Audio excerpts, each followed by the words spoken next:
Hi, I'm Rianne from 45, and today I'm joined by Pixie. Hi, Pixie, how are you?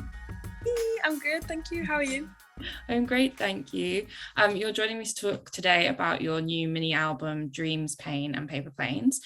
Before we start talking about that, though, I wanted to kind of go back a little bit to the beginning of your musical journey. So you started making music after you were really sick and you nearly died. But I was wondering kind of how long before that happened did you have this dream of becoming a musician and doing music as like a job? I don't honestly like before that happened, I don't think that was like ever an option at all. Like it didn't even cross my mind that it was doable as anything more than just, I guess, like having a bash on the piano after school. So it was, and I didn't even play the guitar. So it really was not, it was just not an option at all for me until after that experience. Uh, and I think I just had like the realization that, life's incredibly fragile and you don't get a second chance usually. So I felt very humbled to have a second chance at everything. Yeah. Why did you think that you couldn't do music before that happened? Oh, basically, I just like had the worst stage fright and nervousness about performing and around performing. I used to get so nervous that like I wouldn't sleep if I had like if I even had like a college perform. I remember playing the piano for this college performance with my best friend, and I was so nervous before it. I didn't sleep for like 2 days, and then literally was physically shaken when I went on stage, like trying to play the piano. And I remember just thinking, like, this is not pleasant. If this is one time, I can't stop. Um, but then I think I understood, I guess, as the music took off after my illness, that stage fright is something that can definitely be managed, and it's not like a death knell on a death toll on your career. If that makes sense. Like you can Yeah. get learn to live with it, and also, um, you get used to being on stage and interacting with audiences makes it much easier. Yeah. How long did it kind of take you to get used to or like to be able to deal with the stage fright then? Um, I only really got over it, I think, by the end of the Alfie Templeman tour. Mm. Like, I mean, I still get nerves every time I go. I mean, to be honest, it kind of picks and chooses its moments. Sometimes when I think I'll be really nervous playing to a crowd of like 2,000 people, I'm literally as calm as anything. And then other times when I've got like an intimate set to like 6 people, I'm like breaking it because I don't know. It doesn't really make any lot of sense, but it's very normal. Like I've come to realize, I'm not the only one who suffers with it. Um, and I think just the more you do something, the more you, I guess, become desensitized to the situation, and you can get over it. But yeah, that was what put me off, I guess, going into music for a very long time. Um, yeah. Yeah, that's fair enough. It's not a nice feeling. So when you recovered from your illness, when you actually started trying to make your own music and do this, what was that kind of like for you? Do you remember the feeling, for example, of like finishing writing your first song? Yeah, I remember because I was kind of, I guess, a little bit conventionally older to get Mm. into it. I was 21 when I started playing the guitar properly and writing, which kind of happened at the same time. And I remember just being in my bedroom because basically I was pretty much like housebound while I was recovering. And I was so bored because there's not much you can do. You're stuck in your bedroom. It was like my personal lockdown before lockdown. I remember just being in there like, well, what should I do? I'll try and loop something. So I remember like looping this little guitar riff and programming the like most basic beat thing I've ever programmed. Um, and I remember just listening to it over and over again. I was like, oh, that's so cool. Like I made that and I wrote those lyrics. And then I remember showing it to my mum. I was like, what do you think of this? She's like, it's great. you should do something. So I was looking on BBC Introducing, and it was like, your track might not be played for like 6 months or something, because obviously they have a lot of tracks. I was like, oh, I better upload this now. And then it got played on the radio like the next week, which was so nice. And it was such a confidence boost. So that's really how I sort of got into it properly. Nice. How would you say that kind of brush with death that you had changed your mindset, and how that kind of feeds into the music that you make and kind of your, I guess, outlook on your career in music? It completely changed everything, to be honest. Before that, I had like no, I guess, no real drive to actually pursue something that I enjoyed.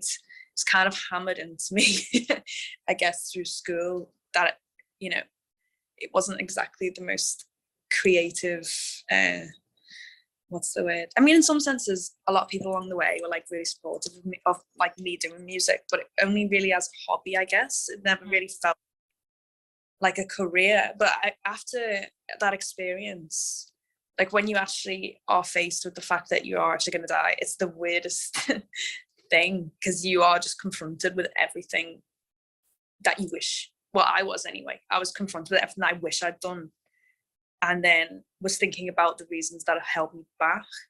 And when I was recovering, I was thinking, like, just because you're shy or because you're a bit underconfident, doesn't mean that you can't do those things. And the more I did it, the more people were like, it was the only thing I feel like I've ever done that actually, has been, I guess, good. Or like the most people have responded to something that I've created, and it's like, it's incredibly, I guess, validating. But at the same time, like, I would never, without that experience, I would never have understood, I guess, how time sensitive everything is, and that, things can just like change in an instant. And until they do, you'll put everything off and procrastinate and wait, because you're like, oh, dude, when I've saved some money, or when I've got a job, then I'll like be, whatever. I'm very fortunate that, with the time that I had and with the support that I had, I was kind of able to have a second chance at what I wanted to do. So yeah, that kind of gave a new sort of like lens on how to view life, and I guess time as well. Do you think that experience also kind of like frees you from the kind of, I guess, the noise that surrounds music, like achievements and streaming numbers and things like that too? Absolutely. I think like the only time I started caring about that stuff was when I started actually like, getting somewhere. And then I was like, oh, but that person's doing better than me and whatnot. But then I have to remind myself, I didn't go into writing music for that. I'm not, now I want to be successful because I realize it's actually doing something, but it's definitely not the defining like drive for what I'm doing. I mean, you can sit there and look at numbers and like, I guess, your reach. But at the end of the day, it's actually incredibly, I think, for anyone, impressive just to reach like 20 people or 30 people. And if that means something to them, you've outdone 100,000 streams of people that just don't really engage with it, So I think it's all about like the people consuming it, how it's consumed, and you can't take them numbers with you when you go. Yeah. All you can take it is that you actually made a difference, or like that you did it for yourself. When you're on your deathbed, you're not going to care that you got like a load of streams if no one actually, engages with your music. So I think it's really good to have like a lovely, I guess, like demographic of people who are consuming your music, and for it to mean something to them. That's the main thing. Absolutely. Before you started trying to do music, what job or career were you kind of aiming for? You studied English literature at uni, right? Oh my gosh, like I scraped by that degree. Like your writing and stuff. I'm sure it does, but tell you what, like you can speak to my lecturers. I was a nightmare. Like I literally same with college. I had the lowest attendance out of anyone. I don't think it was ever meant for me, like the academic lifestyle. But I think I just got through it because like my mum was so, I guess she really wanted me to have a degree, and my dad was like the first person in his family to get a degree, so he was very much like, you need this. Yeah, so then I just went into a career of music, obviously, like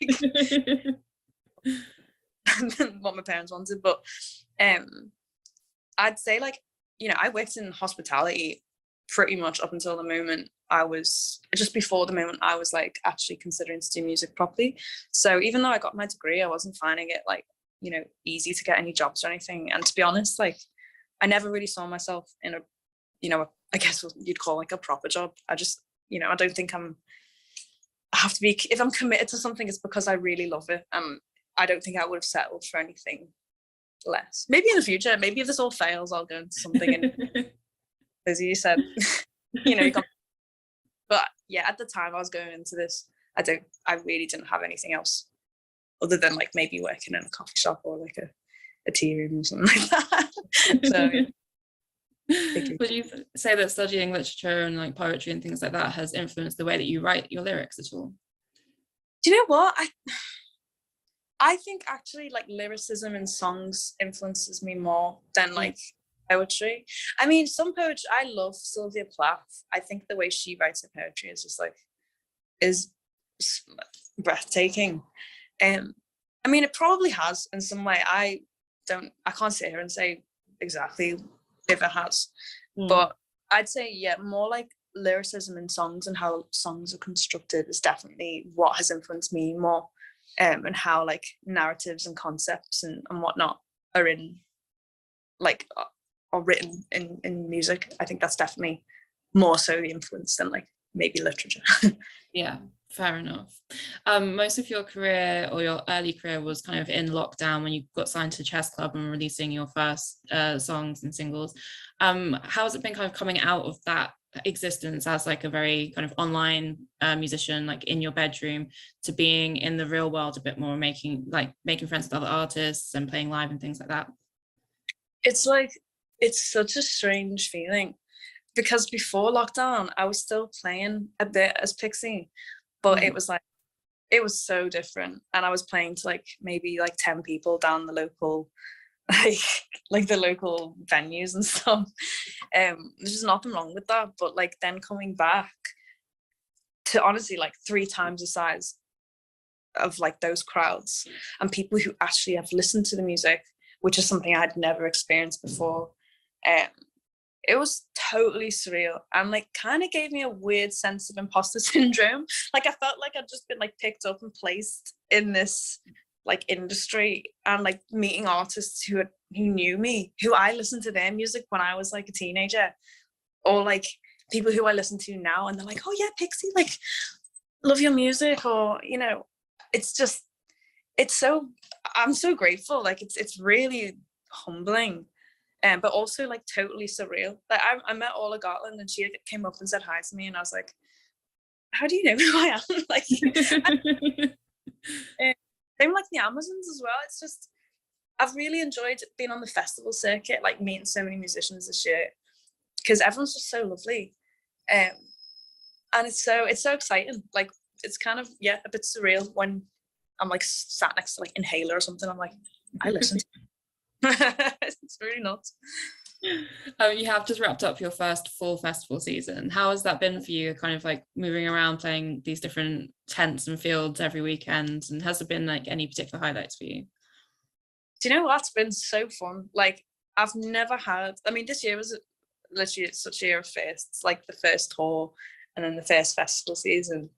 And I mean, festival season in particular are great because it's like you're going to a little party where all the artists that you know are playing, and they all tend to play like similar festivals as well.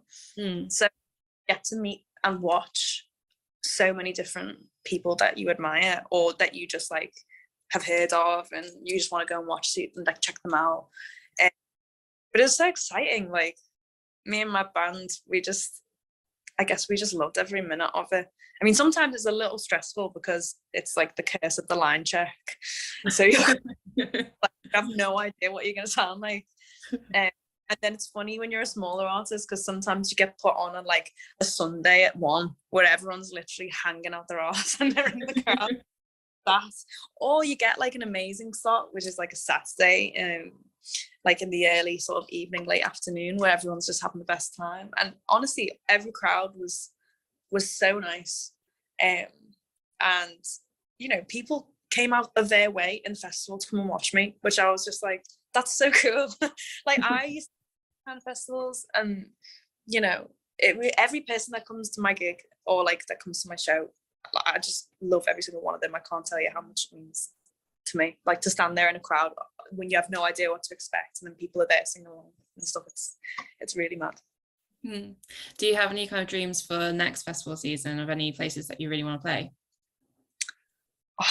Yeah, Glastonbury. I think like I know that's probably the most like, I guess it's a very valid dream. Like, I think I've been to Glastonbury twice, and both times it was just my like absolute favorite festival in the world. It's just such a lovely, loving vibe there, and the range of music is just fantastic. I mean, to be a part of that would be an honor. But yeah, it's been my dream since I was watching it on the telly when I was younger. It's been my dream. Yeah, well, hopefully you can take it off next year then. We'll see. How would you say that playing live and doing festivals and things like that has kind of changed your way that you're approaching songwriting, if it has at all? It really has. Do you know what? When I first got back into gigging and everyone was like, how do you write your songs for live? It was something I'd never considered in my life before. And from playing, and also mainly just watching other bands and how they interact with the audiences and what tips and tricks that they use, I'm understanding now, I guess, what would feel good if I was watching me in the audience. So it's definitely kind of, changing the way that I think about what I want to write, and also what I enjoy playing as well. I find it like, sometimes when I've got these like slower groovy songs, they're really great, but I'm finding myself adapting what I'm writing, or especially adapting my set to like really engage with the audience as well. Which is something when I first went into, the first gig post lockdown, it's so funny to think back on that one now, thinking about how far I've come. But yeah, I put my first like clapping sequence in. That was the nerve-wracking thing. My guitarist Katie was like, she was begging me. She's like, Liz, you got to put this in. I was like, oh, there's no way. How awkward would it be if I start clapping and no one? Best that can happen is no one claps. And I was like, okay. So I remember the first time we did it, I think we did it at Shepherd's Bush Empire, and there was like, over 1,000 people clapping back. I just saw Katie looking over at me, and we were like, oh yeah, it was worth it, you know what I mean? Are there any bands that you've been watching lately who have been inspiring you to, like, with your own performances? Well, I think being on tour with Alfie, that like was hugely inspiring, like watching him play, and watching him play was just like amazing for me, and understanding how their set works and stuff. That was like super, I guess, like it definitely transformed the way that I approached my gigs. But I also love, who else was I watching recently? Who I thought was just amazing and really got the crowd going. I love Kasabian, actually. I absolutely love watching Kasabian. I mean, they were playing basically every festival that we were playing. So I think I watched the set like 3 times, but I didn't get all, like the way that they like constructed the set was just so cool. And definitely take big inspiration from them. Yeah, nice. A good band to take inspiration from live, definitely. Definitely. So Dreams, Pain and Paper Planes is out very soon, and you described it as kind of like a broad overview of who you are as an artist.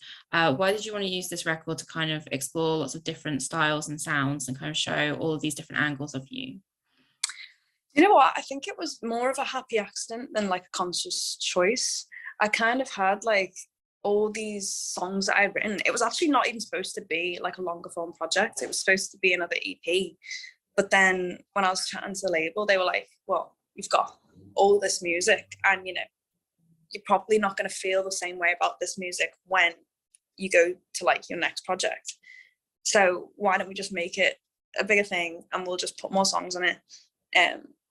And I chose what I thought were my strongest songs at that point. So they just happened, I guess, to all kind of like genre bend, but they've still all got like my sound, like it still sounds like me. But it's kind of like, I guess the project wasn't it's not like a concept. I didn't write it all at the same time.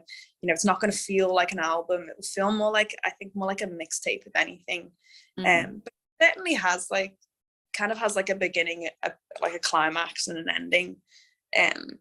But yeah, I think it's quite like eclectic, the sounds in the mini LP.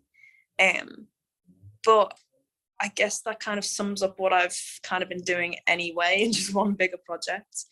But moving on, I think from this, it will definitely be more of like a coherent, well thought out, like, more consistent sound. But I think for me, this is just like everything that I enjoy about writing and everything that I've enjoyed about the last few projects just put into one bigger thing to give to everybody. Yeah. Do you know what kind of sound you want to kind of go deeper into on the next project? Yeah, I do, but I don't want to like give too much away. That's fair. Excited though. I'm gonna definitely like. I mean, I'm already moving on from the LP. It's not even out yet. But, yeah, I think I definitely want to go into a concise, like constructed sort of marriage of sounds that I think have been definitely like dotted around in my older stuff. But I think I'm excited about this LP because it's everything that I can do well so far as like a producer and a songwriter. I'm really excited for it to drop. Actually, there's a couple of songs on there that are really close to my heart, so I hope everyone really likes it. What ones are the ones that are most important to you, would you say? There's a song called Kids, which, I mean, it's definitely more laid back, but I don't know, I think it's just one of my favorites on the mini LP. I'm really excited for people to hear that one. And also there's one called So Just Smile, and I think that's like, I wrote that when I was like feeling like in a really weird place, so I think I'm hoping that it will make sense for a lot of people listening to it as well. Those two are actually the ones that I wanted to talk to you about, which is a good coincidence. So Just Smile, I was wondering who you were talking or who you're singing to on that song. You know what, I'm singing to myself. I think I wrote it because I was feeling, it's kind of like a love letter, just to not to take things so seriously all the time, and also to embrace those like really, I guess, those dark feelings. And I wanted to package it up. I think there's a common theme throughout this LP actually, which is like packaging up like darker feelings with like upbeat breakbeats and kind of like not, what you would kind of associate with that kind of I guess message in a song, because it talks about some really like dark feelings in that particular song. But yeah, it's when I wrote it, I wanted to listen back to it when I was feeling those feelings again and just kind of understand, that it's okay.